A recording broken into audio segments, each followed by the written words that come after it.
Hello everybody, my name's Ryan and I'm a driving instructor, and today the Citroen C3 Aircross stuff, whatever.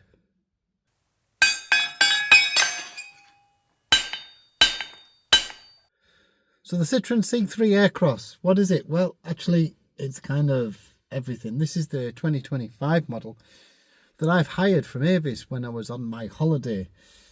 It's a little bit of a quirky car, given it's probably not the top spec from them. It's kind of missing some stuff compared to the Mocha that I've got from 2021. Considering this is 4 years newer, then you kind of expect things like stop-start. Why doesn't it work on battery even though it's a hybrid? And why aren't there little creature comforts like adaptive cruise control on a 2025 model?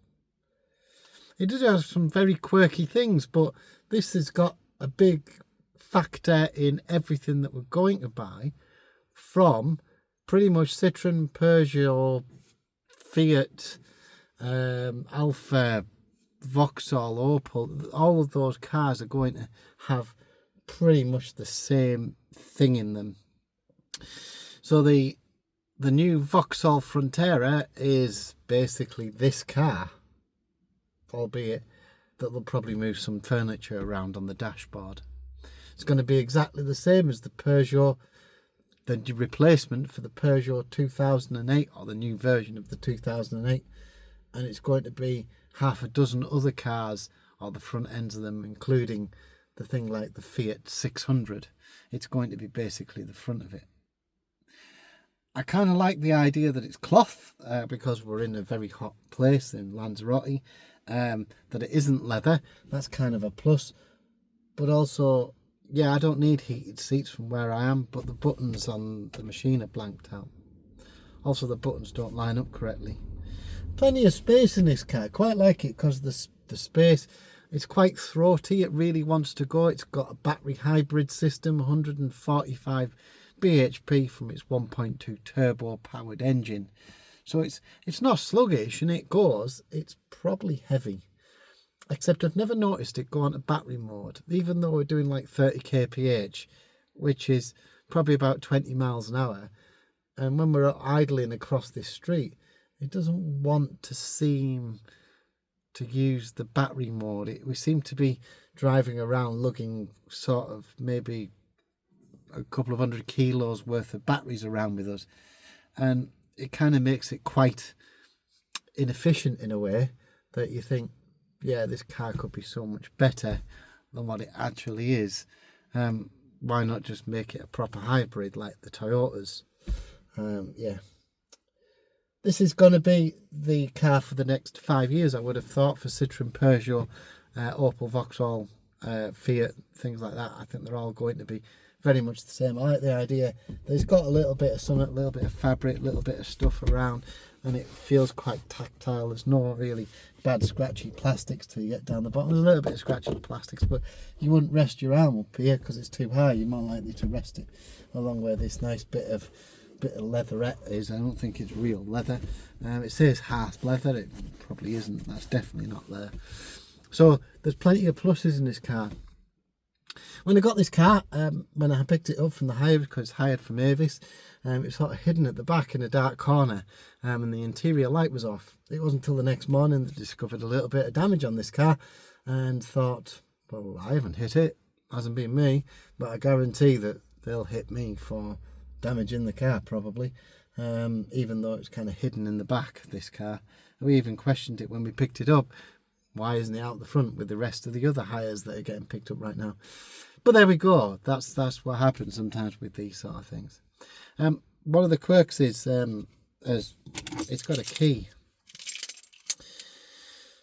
With most of the Stellantis products, they're all the same, very similar sort of same keys. That these keys are, you don't really need the pointy bit because it's keyless.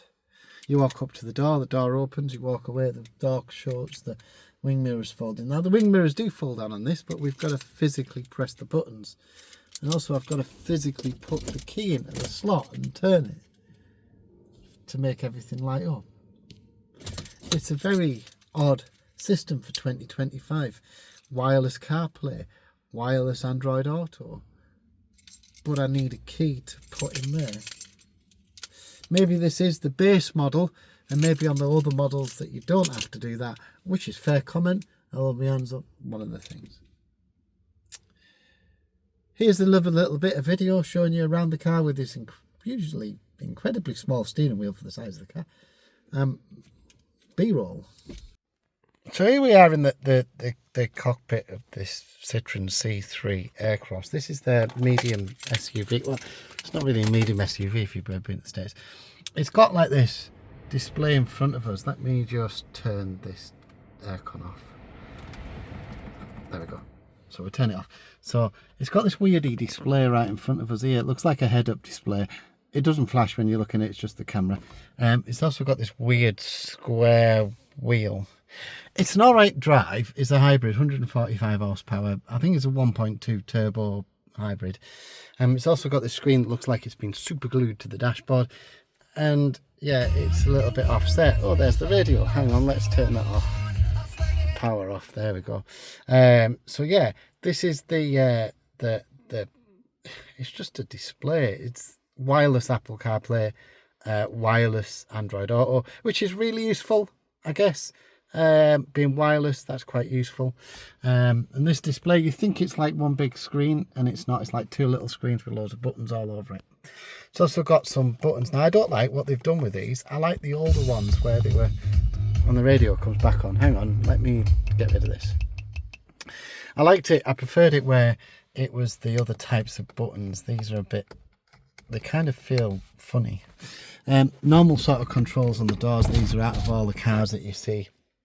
And this is an automatic, and we've got the usual park, reverse, neutral, drive and manual mode. To be fair, this is the same in all the cars, been the same in all the cars for about 5 years now, this flicky switchy thing. This doesn't have a mode in it. It doesn't have like braking, even though it's the hybrid. And I've looked all over for it. It's got auto wipers and auto headlights, but it's got like no adaptive cruise control because it doesn't have the radar on the front of it. It's got an electronic parking brake. It's got a nice seat there, and there's quite a lot of space in the back. And actually, there's quite a lot of space all the way at the back. Let's take you outside on this journey.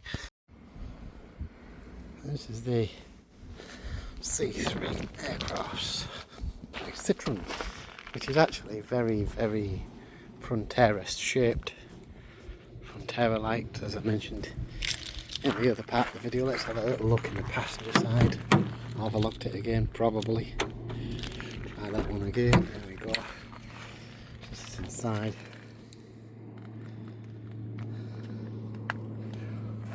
As a plane goes overhead, and you can see that there's quite a lot of space in the back here. If you can see that, if you can work it out with the camera, that's in our normal driving. That's a normal driving position that you would choose, I guess. That like you can go a little bit further back. Passenger seat there is, I've not hollered it. I've sat in that passenger seat just having a little go when I've been around the car. Got a couple of USBs back here. We've got a charging point. It does have USB-C throughout, not USB-A. So if you haven't got the right cable, you need a new cable.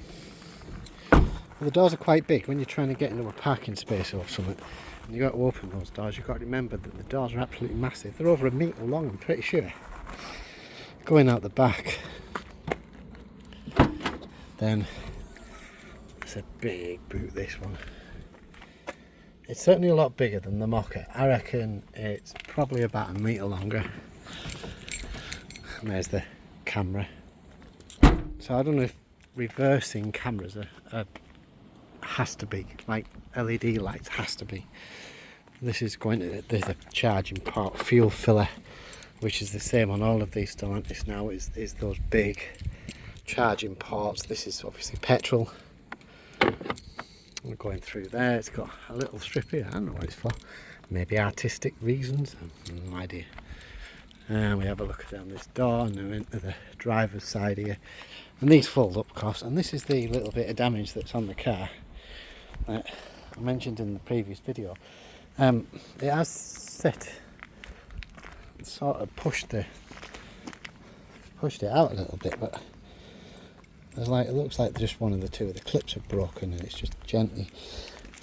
But we haven't done it, and we don't know who else did it. It's just been there when we picked it up, and we're like, okay, fine. Unusual to rent you a 4,000 kilometre car without damage on it, but we'll go to prove that it wasn't us.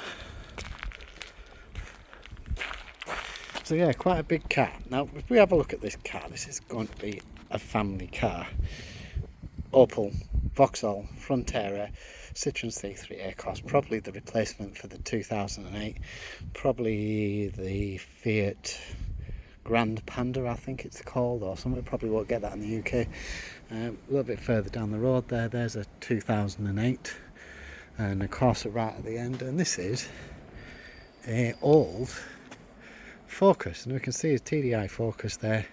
The Focus looks minute compared to this now. Trying to park this thing is a bit difficult. One, you keep losing your reference point all the time. Don't know why there's no reference point for the middle of the car, but there isn't. But yeah, we're there, and we look at this car and we go, yeah, what about this bit or that bit or the other bit? Kind of difficult. It feels big, probably isn't. It feels a little bit bigger than the Mocha, and I've looked at the spec and it's the same width and height and everything. So maybe I'm just overthinking it a little bit. But there we go, C3 Aircross. So there we go, the Citroen C3 Aircross / Opel Vauxhall Frontera / new Peugeot 2008 / new Fiat 600. You can add out half a dozen stuff. Probably even bits of the Grandland in here, to be honest, and bits of everything else. Probably got exactly the same wishbones, the same brakes, the same engines, exactly the same thing throughout all these fleets. Probably an electric version of this car as well.